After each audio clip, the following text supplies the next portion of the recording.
Look, I didn't want to be a half-blood. Character didn't want greatness, but had greatness thrust upon half of their blood. Cliché. The thing about wild Pegasi in New York is that they get used to scavenging leftovers from rooftop cookouts and grow too dependent on human food. Eventually, they have to be euthanized. Until the day one of them decided to come for me. We are 3 minutes into the first episode, and the narration is still happening. Choose one of the subjects. Describe it, but how it makes you feel. Asking questions like this about nude statues to anyone in the throes of puberty. You'll be needing this. Giving a loaded weapon to a 12-year-old. We'll find out that Sierra Mist bends reality to prevent regular humans from seeing anything cool. But even using creative license, it's extremely difficult to imagine how a whole crowd of people think they saw something that obeyed the laws of physics when I've just witnessed Percy using his Jedi powers. Where is it, half-blood? How about what is it? I'll even do you one better. Why is it? Is he dead? If you think this might be true after seeing him open his eyes, then there are much more important questions to be answered. Like, how do we kill him? Where's Mrs. Dodds?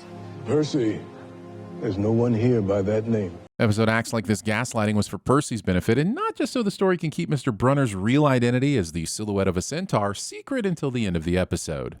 Are you saying you saw Mr. Jackson assault Miss Boba Fett? Really? That's the name you're going with? I know Disney owns everything now, but it doesn't all need to be connected. This is a slippery slope towards Alien versus Willow. You know, on second thought, I very much would like to see that.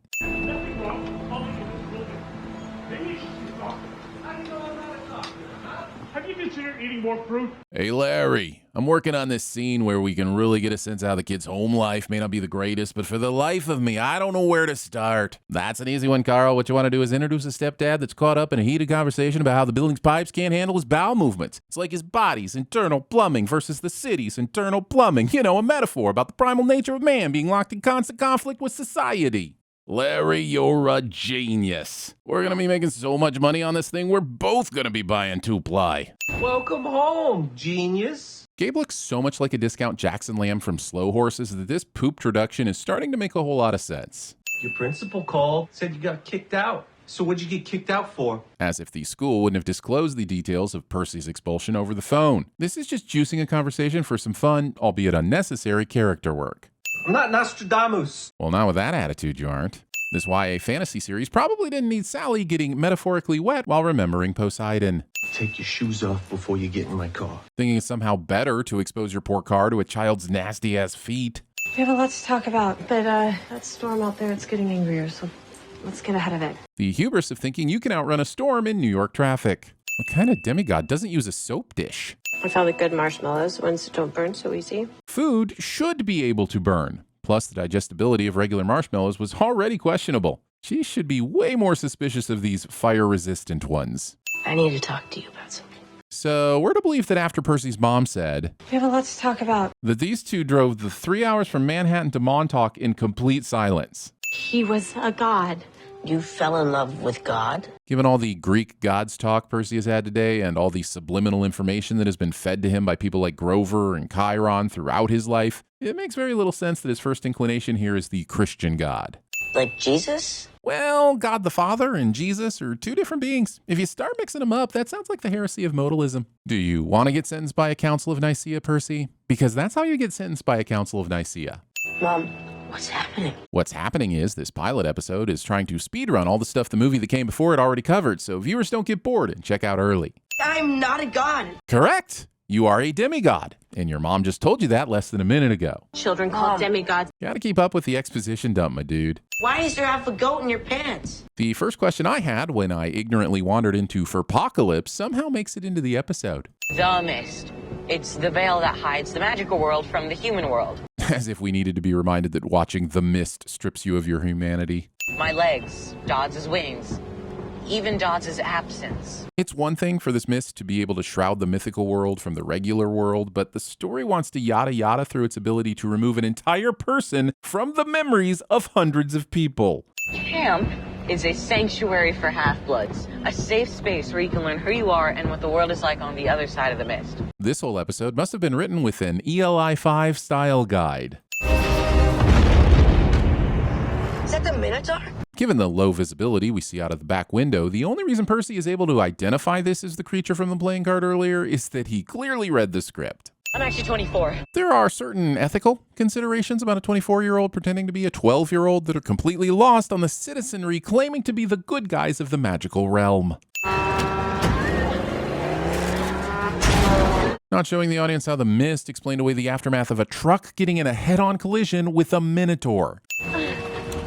I can't imagine that tiny flashlight is doing something that the two giant car headlights behind you aren't already doing. Grover, I am entrusting you to protect my son, my only child. Putting your son, your only child, in more danger by wasting time telling the person whose job it is to protect them that they need to do their job. Also, when I was 24, at least 4 succulent plants perished under my watch. Sally needs to better manage her expectations. I gotta go now, sweetheart. Go? What do you mean, go? For a group that's supposed to be in mortal danger, they sure do spend all the time on this goodbye instead of continuing to run from the mortal danger. It's like they've never heard of the walk and talk, or its currently more appropriate cousin, the chatter and scatter.